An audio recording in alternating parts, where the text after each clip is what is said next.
Finally મારી પાસે આવી ગયો છે Oppo A3 5G હા જેનો હું છેલ્લા 4 દિવસથી યુઝ કરું છું। આમાં તમને 5100 mAh ની બેટરી આપવામાં આવે છે, 50 મેગાપિક્સલનો મેઇન કેમેરો, એક ફ્લેટ ડિસ્પ્લે અને એક મસ્ત પ્રોસેસર સાથે આ ફોન આપવામાં આવે છે, જેને હું છેલ્લા 5 દિવસથી ટેસ્ટ કરી રહ્યો છું કે આના કેમેરા કેટલા કામના છે અને પ્રોસેસર કેટલું કામનું છે।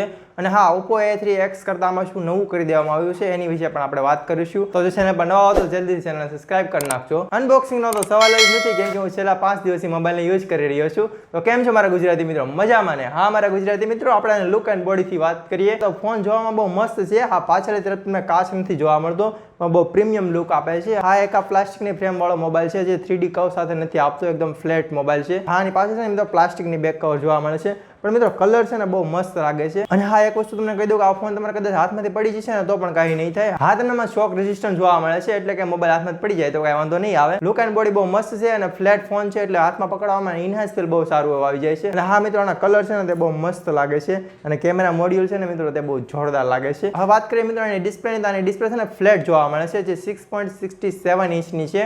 હા, આની ડિસ્પ્લે ને મિત્રો પંચ હોલ આપવામાં આવે છે અને આમાં તમને 120 હર્ટ્ઝનો રિફ્રેશ રેટ આપવામાં આવે છે। આ એક IPS LCD ડિસ્પ્લે છે, જેનો રિફ્રેશ રેટ સારો હોય છે, જેના કારણે સ્મૂથ ડિસ્પ્લે લાગે છે। અને મિત્રો એક વસ્તુ હું તમને કહી દઉં કે આમાં તમને 1000 નીટની પીક બ્રાઇટનેસ જોવા મળે છે, જે આઉટડોરમાં પણ જોવામાં હેલ્પ કરી દે છે। હા, ડિસ્પ્લે ફ્લેટ છે, તેના કારણે ગેમિંગ કરવાની પણ મજા આવવાની। અને બેઝલ્સની વાત કરીએ તો નીચેનું ચિહ્ન છે ને તે થોડુંક મોટું લાગે છે અને ઉપરનું છે ને તે બહુ કાંઈ મોટું ન કહી શકાય, બાકી સાઈડના બેઝલ્સ કાંઈ બહુ મોટા નથી। હા, તમને આમાં ઇન ડિસ્પ્લે ફિંગરપ્રિન્ટ સેન્સર નહીં જોવા મળે, અહીં તમને સાઇડ માઉન્ટેડ ફિંગરપ્રિન્ટ સેન્સર આપવામાં આવે છે અને ફેસ અનલોક પણ આપી દેવામાં આવે છે।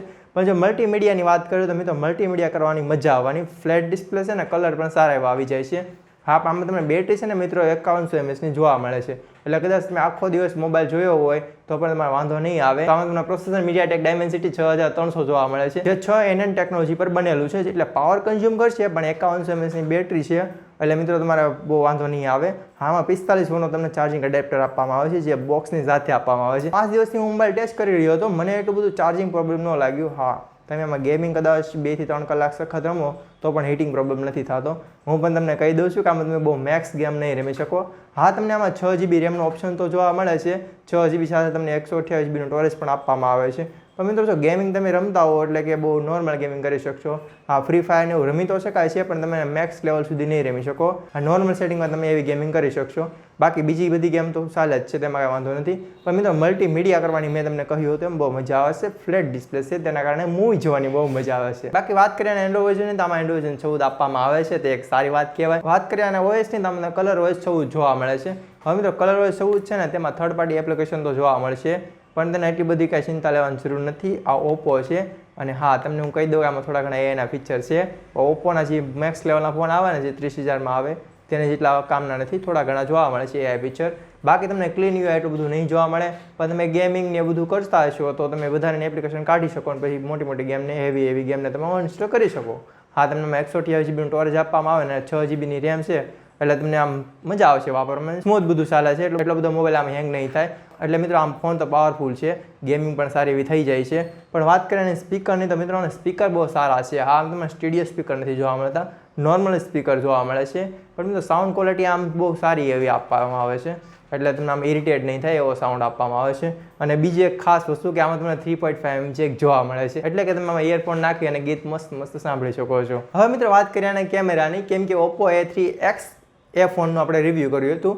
આ ફોન તેની જેવો સેમ ટુ સેમ જ લાગે છે, ફક્ત ને ફક્ત આના કેમેરા જ ફેરફાર કરવામાં આવે છે, બાકી બધું સેમ ટુ સેમ વસ્તુ છે। એટલે આનો કેમેરામાં શું ફેર છે ને તે વાત કરીએ તો મિત્રો છેલ્લા 5 દિવસથી હું આના કેમેરાને બધું ટેસ્ટ કરતો હતો, ત્યારે મિત્રો આનો 50 મેગાપિક્સલનો જે કેમેરો છે ને તે મને ખાસ લાગ્યો। હા, અને સેલ્ફી તમને 5 મેગાપિક્સલની જોવા મળે છે। આના 50 મેગાપિક્સલના કેમેરાથી ફોટા સારા એવા આવી જાય છે। 5 મેગાપિક્સલની સેલ્ફી છે ને મિત્રો તે એટલી બધી ખાસ તો નથી, પણ તમારે વિડીયો કોલ માટે અને એમ તમે યુઝ કરી શકો। હા, એટલી બધી કાંઈ ખાસ નથી જોવા મળતી, બાકી તમે આમાં 2 નેનો સિમ લગાવી શકો છો। અને નીચેની તરફ મેં તમને પહેલાં કહ્યું હતું એમ 3.5mm જેક જોવા મળે છે, અને એ નીચે Type-C તમને જોવા મળી જશે। એની સાઈડ સ્પીકર ગ્રીલ જોવા મળે છે અને એક માઇક્રોફોન જોવા મળી જાય છે। અને જમણી તરફ જોઈએ તો અવાજની છાપ આપવામાં આવે છે, એની નીચે જોઈએ તમને પાવર બટન આપવામાં આવે છે, જેની ઉપર તમને ફિંગરપ્રિન્ટ સેન્સર આપવામાં આવે છે। અને ઉપરની તરફ કાંઈ નથી, મોબાઈલ એકદમ ફ્લેટ છે। હા, મોબાઈલ હાથમાં પકડવામાં પણ મસ્ત છે। અને આની પ્રાઇસની વાત કરીએ તો આની પ્રાઇસ 15,000ની આજુબાજુ આવે છે। હવે મિત્રો 15,000ની પ્રાઇસ રેન્જમાં આ મોબાઈલ લેવો જોઈએ કે નહીં તે હું તમને 5 દિવસના અનુભવથી કહી દઉં તો આનો મિત્રો લુક એન્ડ બોડીથી માંડીને બધું વસ્તુ સારું છે। ફક્ત મને વાંધો લાગ્યો આનું થોડુંક ગેમિંગમાં, કેમ કે જો તમે 15,000ની પ્રાઇસ રેન્જમાં સારો એવો મોબાઈલ લેવા માંગતા હો અને જો એમાં સારી એવી ગેમિંગ ન કરી શકતા હો તો 15,000 તમારે એમાં દેવા ના જોઈએ. એની સિવાય તમે એક બીજો મસ્ત ફોન પસંદ કરી શકો છો. બાકી એના 50 મેગાપિક્સલનો કેમેરો છે ને તે થોડોક ઇમ્પ્રૂવ કરી દીધો લાગે છે. Oppo A3X કરતાં થોડોક ઇમ્પ્રૂવ છે, બાકી તો બહુ ખાસ નથી મોબાઈલ. અને હા, લુક એન્ડ બોડી સારી છે, એટલે તમારે જો એક સારો પ્રીમિયમ લાગો એવો મોબાઈલ લેવો હોય 15,000માં તો તમે આ મોબાઈલને ખરીદી શકો છો. બાકી તમને આમાં IP64ની રેટિંગ જોવા મળે છે, એટલે કે તમે મોબાઈલની પાણી પડી જશે તો કંઈ વાંધો નહીં આવે. પણ હા, તમારે આ મોબાઈલને પાણીમાં નહીં ડૂબાડી શકાય. આની છે ને મિત્રો, આની ડિસ્પ્લે ખાસ છે, જો તમારા હાથ ભીના છે ને તો પણ તમે ડિસ્પ્લે વાપરી શકો છો, એક સારું કહી શકાય. તો આ તમારું ગુજરાતીમાં રિવ્યૂ આ ફોન વિશે. તમને કેવું લાગે આ રિવ્યૂ એ મને કમેન્ટમાં જણાવજો. ને જો ફોન સારો લાગ્યો હોય તો જલ્દીથી વિડીયોને લાઈક કરી નાખજો, ચેનલને સબસ્ક્રાઈબ કરી નાખજો અને બાજુનું બે આઇકન જરૂર પ્રેસ કરજો, એટલે મારા નવા વિડીયો છે ને તમને જલ્દી મળી રહે. તો હું મળીશ તમને એક નવા વિડીયોની સાથે, આવા જ નવા એક ફોન સાથે. તો ત્યાં સુધી જોતા રહો ડી ગુજરાતી. જય જય ગરવી ગુજરાત.